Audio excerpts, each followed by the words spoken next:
Hello everyone, അസ്സലാമു അലൈക്കും. ഞാൻ മുട്ടക്കോഴിയുടെ പാർട്സ് ഫ്രൈ ചെയ്യുന്ന വീഡിയോയുമായിട്ടാണ് വന്നിരിക്കുന്നത്.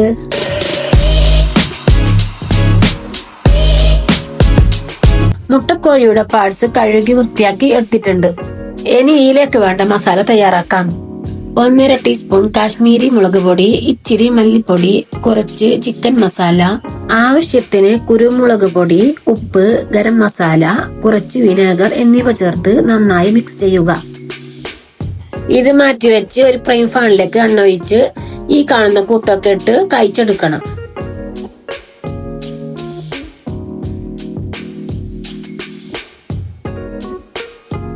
ഇതിലേക്ക് പാർട്സ് ഇട്ട് കൊടുത്ത് മൂടി വെക്കണം. ഇളക്കാൻ പാടില്ല, കുറച്ച് കഴിഞ്ഞേ ഇളക്കാവൂ.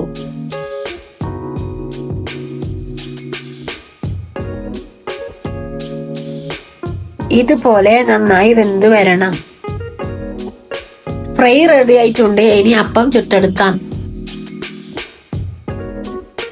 ഏത് അപ്പത്തിന്റെ കൂടെ ഉണ്ടാക്കിയാലും അടിപൊളി ടേസ്റ്റ് ആണ്.